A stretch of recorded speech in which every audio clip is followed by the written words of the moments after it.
experiencia, inquietudes y lo que he podido conocer, cómo esta tecnología blockchain no solo pues, irrumpe en un mercado global, sino concretamente en el mercado de energía y con unos aspectos pues, muy relevantes a tener en cuenta.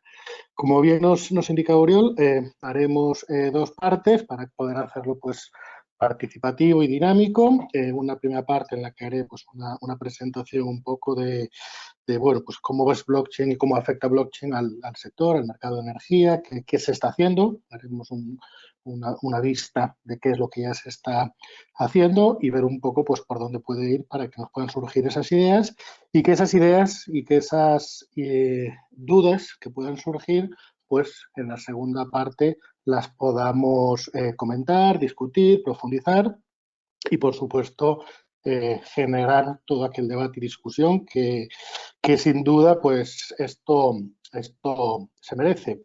Y digo que esto se merece porque, bueno, si nos remontamos apenas hace un año, a una noticia que veíamos en un periodo de gran tirada como era el periódico Expansión, un 9 de febrero de 2019, nos hablaba de que el blockchain se abre paso en el sector energético, ¿no? Y nos lanzaron un mensaje de que las grandes compañías del sector energético pues estaban inmersas en esta revolución blockchain, ¿no? Una revolución blockchain que, si bien ya había empezado hace unos años, todavía estaba dentro de un ámbito de desconocimiento, duda, de que no sabíamos muy bien qué realmente iba. Incluso podríamos hablar de que se había generado una expectación demasiado amplia sobre esto de blockchain, que a lo que nos llevaba, pues poco más o menos era a que nos encontrásemos en una situación de, pues bueno, pues no saber exactamente qué es esto del blockchain y vernos en un callejón, en un túnel oscuro, o en este caso, lo que es en una granja de minería de bloques. Esta en concreto es en el Reino Unido, que es en uno de esos centros donde se produce esto del blockchain. Si algo nos queda claro a la gente que tenemos la oportunidad o la suerte de haber entrado en esto, en mi caso fue en el año 2014, cuando entré en contacto con esta tecnología a fondo, un poco pues para ver un poco los usos que tenían, más allá de lo que ya había en aquel momento, que era todo relacionado con el ámbito de las criptomonedas, sino de ver cómo esta tecnología podría ser de utilidad en un ámbito industrial, en un ámbito de empresas, y empezar a ver pues qué se estaba desarrollando en aquel momento. Y es que lo cierto es que desde que se empezó a hablar de todo esto han pasado muchas cosas, ¿no? Por ponernos una pequeñita nota técnica y para ponernos en el contexto de dónde viene esto del blockchain, y así podremos entender o podremos vislumbrar qué oportunidades nos puede brindar. Nos tendríamos que remontar a los años 90. Nos teníamos que remontar a los años 90, en donde pues, volvieron a converger una serie de tendencias que ya venían de mucho antes. Hablamos de todo el movimiento relacionado con la criptografía, los matemáticos y la criptografía, y Alan Turing y toda aquella corriente de gente pues, que desarrollaba en base a las matemáticas toda una ciencia como es la criptografía, y que en esos años 90 empezaban un poco a volver a ponerse en auge. Luego veremos el contexto y por qué. En los años 80, en los años 90, se había empezado a hablar también de David Chaum del dinero digital, ¿no? Realmente estábamos viendo que el dinero como tal eran anotaciones contables que se efectuaban en cuentas y que ese dinero no estaba físicamente en circulación, sino que se estaban pasando pues, de unas manos a otras sin necesidad de que alguien fuese con un maletín a llevarlo. Esto todo empezó a desarrollar pues, una serie de funciones criptográficas para que ese envío de dinero fuese lo más seguro posible, ¿no? Y todo en ese contexto de los años 90 en los cuales, bueno, pues mucha gente, algunos podemos decir que eran pues de los últimos hippies, de los últimos librepensadores de aquellos Estados Unidos, que bueno, pues que habían vivido toda esa revolución, empezaron a reflexionar, y una reflexión severa acerca de cómo estaba siendo utilizado Internet, ¿no? Internet, no nos olvidemos que surgió para conectar máquinas, ¿no? Surgió para conectar máquinas, y que esas máquinas puestas en la mano de una persona, gracias al genial Steve Jobs y a través de su revolución con los iPhones, lo que dotó es que, además de conectar máquinas, Internet empezase a conectar personas. ¿Con qué diferencia? Con la diferencia de que entre una persona y la otra había, y hay, y sigue existiendo, muchos pasos intermedios. ¿Qué quieren decir esos pasos intermedios? Quieren decir operadores, quieren decir servidores, quieren decir proveedores de servicios. Es decir, que todo lo que tú le estás queriendo transmitir a la otra persona es, en cierta manera, visible o conducido por toda una serie de agentes, y en los cuales pues empezaba a generar un poquito de crispación, ¿no? Finales de los 90. Y ahí empezó pues un movimiento muy fuerte, que fue el movimiento en torno a lo que son los desarrollos de los protocolos peer-to-peer. Nos acordaremos, algunos nos acordamos seguro, de aquellos sistemas de mensajería peer-to-peer, como el ICQ, o aquellos sistemas para poder acceder a documentos de otras partes, como pudiesen ser los Napster o pudiesen ser los SoulSeek, y todos aquellos sistemas que lo que te garantizaban a través de criptografía era que las dos partes se pudiesen conectar sin estar siendo visibles por esa parte intermedia. Bien, pues esta serie de tecnologías quedaron ahí. Cada una de ellas pues se pudieron ir desarrollando, unas mejor, otras más rápido, otras menos rápido. Muchas de ellas pues empezaron a ver que si vulneraban algunos de los principios de mercado, que si violaban los derechos de autor y demás. Y bueno, pues hubo una cierta guerra, una cierta batalla, porque no interesaba dejar de tener el control sobre la información que estaba circulando en Internet.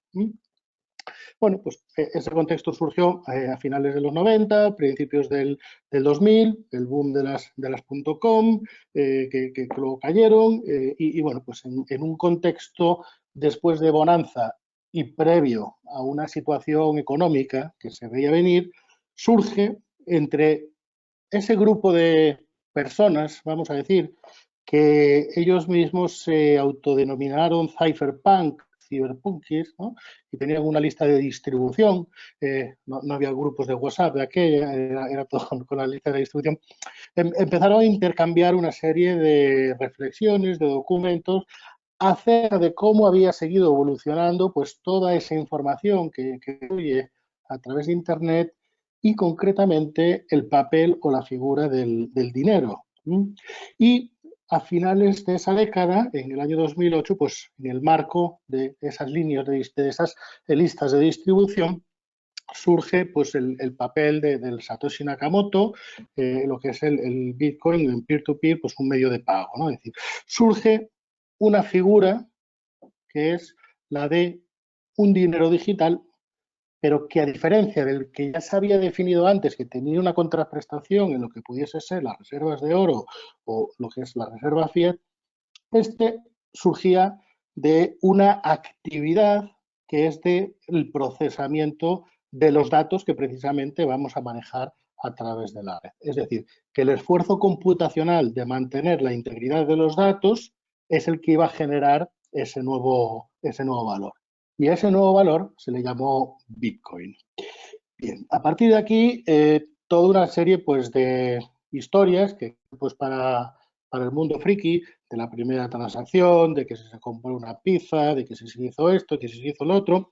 Yo en aquellos años, en el 2008, no, en 2009, entré en contacto con este paper, lo leí y realmente, bueno, me pareció interesante. Yo ya había estado trabajando en peer-to-peer, pero lo vi como, bueno, pues una moneda de intercambio para los de los juegos de rol y este tipo de cosas, ¿no? No tuve otra visión en aquel momento que no fuese esa, quizás también porque en aquellos años, pues oye, bueno, también estábamos con la cabeza en otros sitios.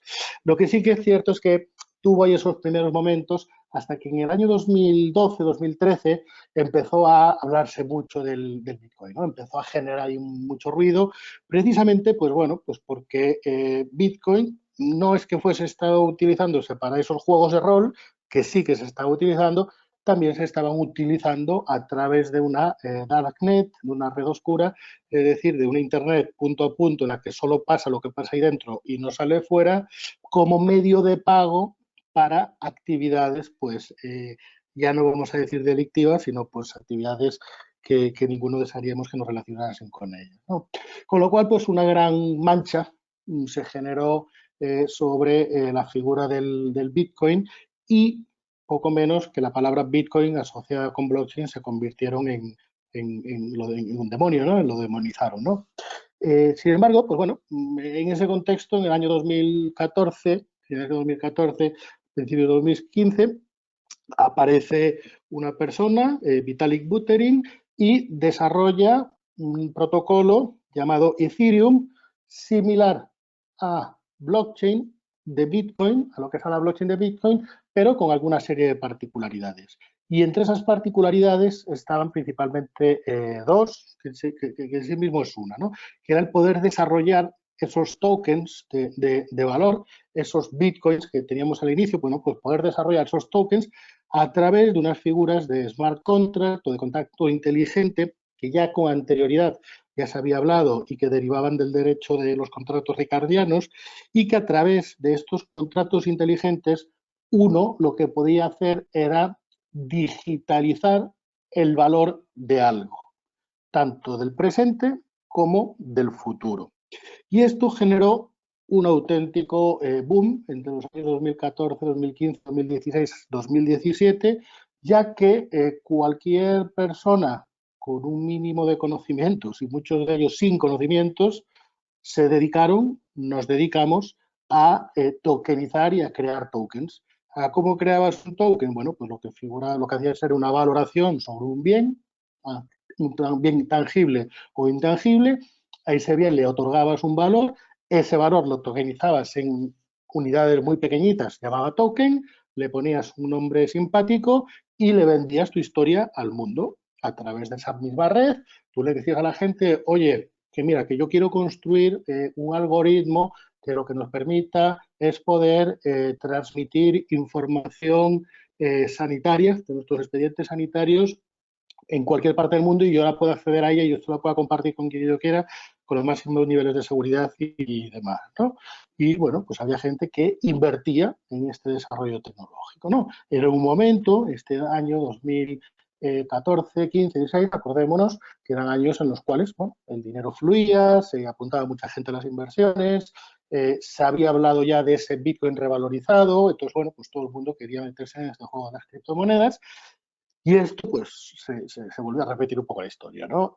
A una tecnología que tiene unas funcionalidades muy, muy buenas, esa misma tecnología acaba convirtiéndose en el refugio de bandoleros, piratas, scammers, ¿no? Es decir, gente con proyectos totalmente falsos que capturaban, vendían el sueño o esa expectativa de lo que esa tecnología podría hacer y una vez que conseguían el dinero, se escapaban con él y se daban a la fuga, ¿no? Con lo cual, pues, blockchain pues, volvió a tener ahí un momento de que la gente pues, lo vuelve a asociar como algo malo o que se utiliza para actividades delictivas o directamente es la tecnología que utilizan los delincuentes, ¿no? Con lo cual, pues, llegamos hasta ese año 2018, en los cuales, pues, bueno, esas evoluciones nos llevan bueno, pues a tener que ver que si esta tecnología todo lo bueno que tenía y todo lo bueno que podía hacer se había utilizado precisamente para todo lo contrario y empezó un poco pues la desilusión de blockchain y afortunadamente empezó a dejar de ser el centro de atención de mucha delincuencia y empezó a convertirse en una tecnología que en sí misma ya venía evolucionando desde el pasado y que es utilizable o es aplicable para muchos casos de uso, ¿no? Entre esos casos de uso tenemos, por supuesto, el del dinero y tenemos también el del mercado energético, que es el que nos ceñimos aquí.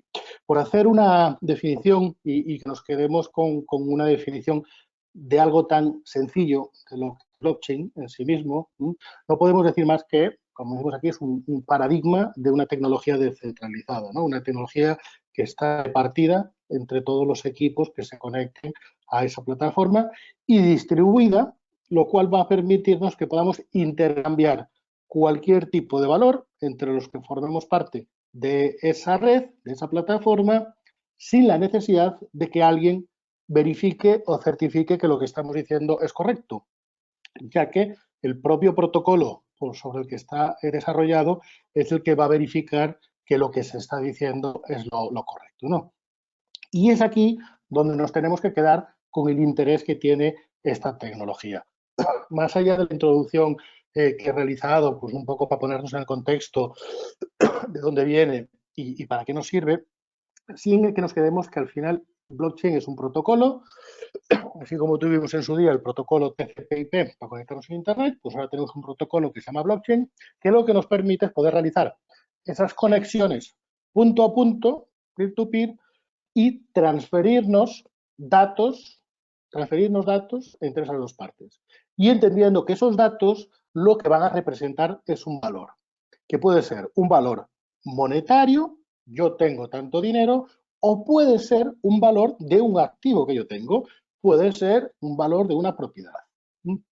Y aquí es donde podemos empezar a ver para qué podemos poder dar uso a esto de blockchain y concretamente dentro del sector de la energía. El funcionamiento, como vemos entonces, es muy sencillo. Es una transacción. Hay dos partes que quieren transmitirse un valor, entendiendo como valor una moneda o cualquier, digamos, documento que represente un valor, un contrato, por ejemplo, un contrato de propiedad o un contrato de arrendamiento o un contrato de servicios. Entonces, ¿cómo funciona? Queremos dos partes transmitirnos ese valor. Ese valor, esa orden de que nosotros damos que queremos hacer la transmisión, se empaqueta junto con otras órdenes de otras personas que están dentro de la misma red, dentro de la misma plataforma, se agrupan todas en un bloque. Es decir, vamos sumando diferentes órdenes y se agrupan todas en un bloque. Las computadoras, los ordenadores que forman parte de esa red son los que se van a encargar de verificar que esa información que está ahí es correcta. Y no solo que es correcta, sino que se corresponden con aquellas condiciones que le hemos dicho que tiene que cumplir esa información, ¿no? Que la información tenga un titular, que ese titular tenga la capacidad de poder operar con lo que estás ofreciendo, que tenga saldo suficiente, que efectivamente tiene lo que dice que tiene y que todas estas comprobaciones que tengamos que hacer se puedan verificar y esa verificación llegará cuando el 51% de las computadoras que están dentro de esa red todas coincidan en que esa información es la misma. Y ahí se produce lo que le llamamos el consenso. Y una vez se realiza o que llegamos a ese consenso, generamos una hash que se llama, lo que es un registro, vamos a decir, criptográfico, que es el que bloquea, que es el que sella que esa información o esa transacción se ha realizado y que eso ya no se puede modificar. Con lo cual, verificamos, certificamos con ese hash y a partir de ahí se ejecuta la acción. Claro, todo esto explicado en estos 5 pasos, lo que nos lleva a pensar es, ¿y esto tarda mucho esa verificación de información? Bueno, pues no. Al principio había menor capacidad de computación por unos sistemas que se llaman, pues que son los protocolos de consenso, pero cada vez ya se admiten mayor número de transacciones al mismo tiempo, lo cual dota a esta cadena o a esta sistemática de una agilidad que nos va a permitir automatizar muchos procesos de emisión, verificación, certificación y ejecución. de manera permanente, de manera constante, ¿no? Esto quizás es lo que más claro podemos ver en la aplicación en cualquier ámbito organizacional. Blockchain nos sirve para optimizar procesos, para automatizar procesos. Procesos que provienen de fuentes diferentes, que requieren de una verificación y de una certificación. Blockchain agiliza ese proceso. Y no solo agiliza ese proceso, sino que además permite que, si se cumplen esas condiciones, se puedan ejecutar otras acciones, lo cual nos llega a un nivel de automatización pues bastante importante, ¿no? Veamos qué es lo que se está haciendo ya, ¿no? Qué es lo que se está haciendo ya y de lo que ya se está hablando en blockchain aplicado en el sector energético. Y para ello, pues nada mejor que hacer lo que nos gusta hacer en innovación, que es ver lo que hacen otros, ¿sí? Para ver de ahí qué podemos aprender y qué podemos hacer. Bueno, estamos hablando de emisión de información, verificación, certificación. Uno de los primeros casos en cualquier sector y en energía también es el de la trazabilidad, ¿no? El poder verificar y certificar el origen de del bien que estamos consumiendo. En este caso, de la energía, ¿no? Y aquí tenemos pues ese caso de Iberdrola, que a través de Cuchabán lo que han permitido es realizar una trazabilidad en tiempo real de un suministro de energía desde el activo hasta el cliente, es decir, desde que se genera hasta que llega al cliente. Y de esta forma, pues tienes una seguridad, no solo de que la energía que está consumiendo es la que él tiene contratada, sino también de que se le está sirviendo de la manera adecuada. Veremos además que esto genera todavía un plus de valor cuando lo que nos interesa es verificar o certificar ese origen de energía, ¿no? Ese origen de energía. Vamos a verlo más adelante. Otro de los casos, además de esta certificación de trazabilidad, pues por ejemplo, Endesa está trabajando ya con lo que es un mercado de compra-venta mayorista de energía, que en este caso pues es el de Enedge, ¿no? ¿Qué es lo que permite? Lo que permite es que uno pueda ir a un mercado sin necesidad de tener que estar haciendo las verificaciones previas, sino que sea un mercado pues mucho más ágil, mucho más automatizado. Pensemos, somos conocedores del mercado de energía, cómo funciona, bueno, pues lo que puede agilizar los procesos de subasta energética, compra energética, etcétera, ¿no? El hecho de que todos los procesos de verificación se puedan agilizar, se puedan llevar de una manera directa y así pues poder automatizar ese proceso. Lo mismo ocurre en este caso con Repsol, ¿no? A través de su programa de aceleración, en este caso con una startup, con Fibot, pues crearon ese proceso de certificación de sus procesos de refino y petroquímica, ¿no? Lo que queremos asegurar es la calidad de nuestros procesos, la calidad de lo que estamos haciendo, la calidad de que lo que te llega es lo que te tiene que llegar. Y eso, pues a través de esta tecnología, lo podemos hacer, ¿no? Una identificación de la muestra inequívoca en todo su ciclo de vida, es decir, desde lo que es el origen hasta que llega pues, al depósito o al punto de destino que se quiera medir. En el caso de, por ejemplo, con petroquímicas, podemos hacer un ciclo completo de trazabilidad desde lo que sería el crudo hasta que al final pasa los diferentes procesos de refino y llega al final al consumidor final, ¿no? E insisto, optimización de procesos, ahorro de costes. Aquí estiman unos 400.000 euros anuales solo con esta mejora del proceso o con la búsqueda de esa transparencia del proceso. Más ejemplos. Por ejemplo, tenemos el de Acciona, IDEM, trazabilidad de la energía a través de una startup que se llama FlexiDAO, en la cual lo que quisieron justificar o quisieron demostrar es la trazabilidad de la energía renovable a través de sus instalaciones eólicas e hidráulicas. Esto es, tú cuando estés consumiendo energía sepas el origen o la procedencia de esa energía, lo cual tiene un valor no solo emocional e intangible, sino también afecta sobre el precio de la energía que vayamos a consumir y el impacto que podamos tener. Pensemos en las compañías que tienen contratados unos derechos de energía y esos derechos de energía cuánto corresponde a el tipo de energía que puedan consumir o no y veremos entonces el interés que esto les pueda generar. Por último, como ejemplo, tenemos Naturgy. Naturgy, lo mismo que el caso que habíamos visto anteriormente, realizar operaciones de compra-venta de energía utilizando pues blockchain, ¿no? Y aquí nos habla pues un volumen total que en este caso lo que te permite es el ahorro en tiempo de estas gestiones, ¿no? Donde antes había un proceso denso, un proceso lento de múltiples intermedios, de verificaciones, etcétera, ahora mismo pues se puede hacer de una manera muy accesible y muy simple. Tan simple que por aquí fuera ya de España, ya tenemos los primeros casos de mercados descentralizados de energía. ¿Qué es un mercado descentralizado de energía? Bueno, pues en el que puede haber múltiples actores, tanto múltiples compradores como múltiples vendedores. Y a partir de aquí es donde también nos vamos a empezar a meter en los terrenos, vamos a llamarle enfarragosos o pantanosos, ¿no? Y digo enfarragosos o pantanosos por el hecho de que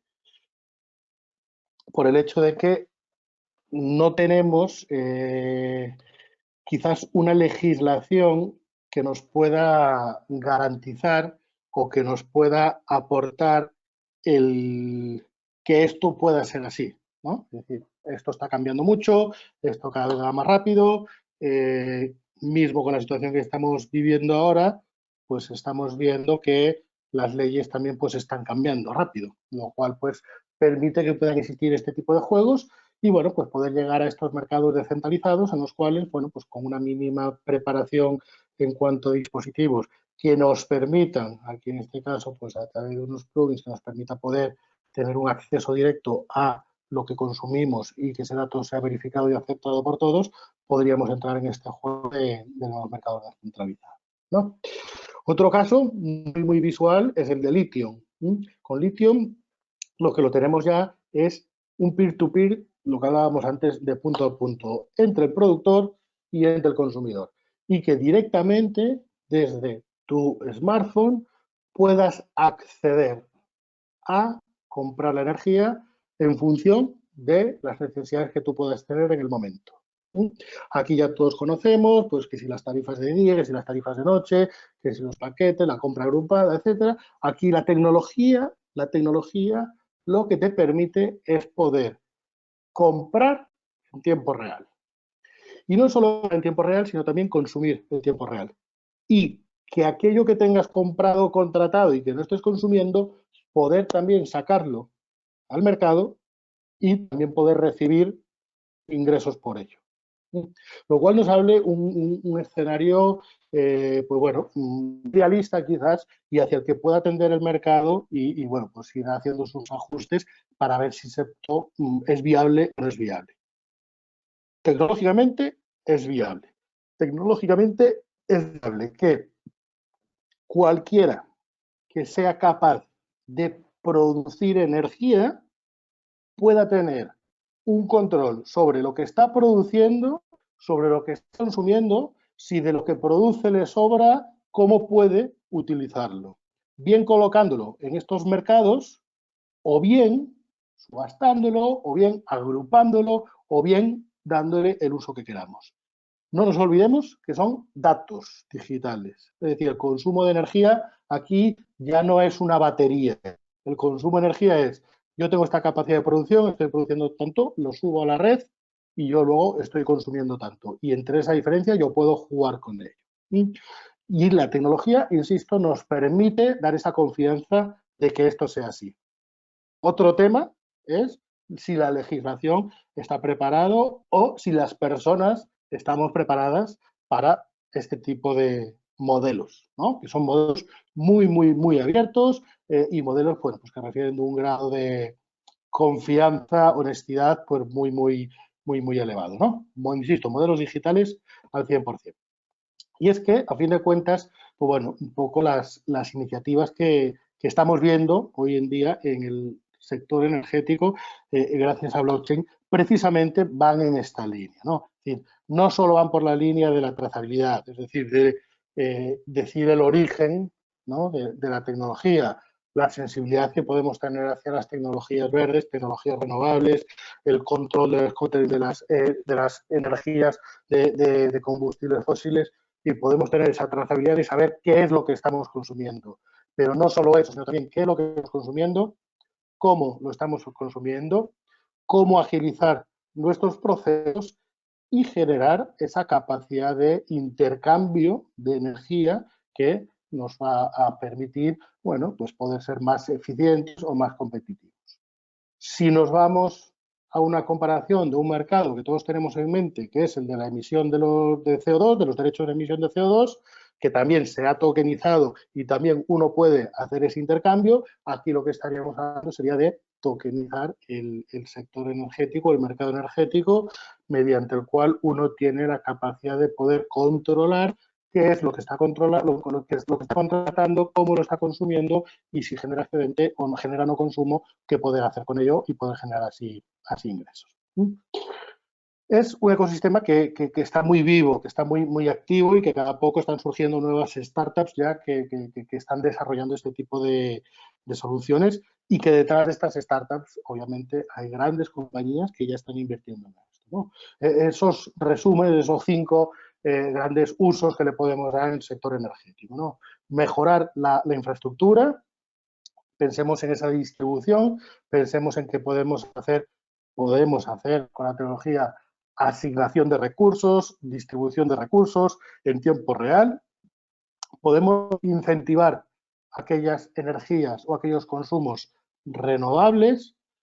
Podemos tokenizar esa energía y crear ese mercado en el que podamos comprar y vender la energía, intercambiar la energía y con esos microcentros de producción que cada vez nos vamos a esos modelos más de ya no solo de autoproducción sino autoconsumo y podríamos llegar a tener visibilidad de si esos sistemas podrían ser eficientes o no y en general pues datar y trazar el origen de la energía y los siguientes pasos para ver esa energía cómo se está consumiendo y qué uso se le está dando, ¿no?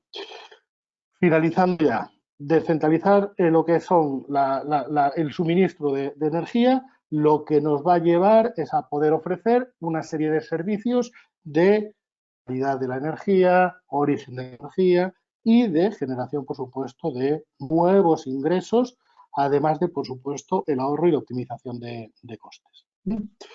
Y para finalizar, pues simplemente quedarnos con esta reflexión, ¿no? Es decir, poder controlar en todo momento pues cómo consumimos y cómo producimos energía, bueno, pues en esta sociedad digital que nos está tocando vivir y en la cual esta tecnología blockchain pues nos puede ayudar a desarrollar este tipo de soluciones. Así que finalizo esta primera presentación un poco pues para dar esa visión sobre todo, igual un poco en detalle, pero para entender exactamente dónde viene esta tecnología, qué filosofía hay detrás y qué nos permite hacer para poder así llegar pues al punto que vemos ahora de ver qué sentido tiene para un mercado como es el mercado energético, que en los últimos años pues ha cambiado enormemente. Yo cada vez que hablo con mi abuelo es un jubilado en Asturias Hidroeléctrica del Cantábrico y cada vez que ve todo el mercado como está ahora me dice que ya no entiende nada de lo que hacían ellos en su día. Mi bisabuelo fue minero y bueno, pues en 3 generaciones el que estemos diciendo que yo ahora puedo producir, contratar y vender energía desde un smartphone, pues la verdad, bueno, pues nos da un poco visión de cómo está cambiando esto de rápido.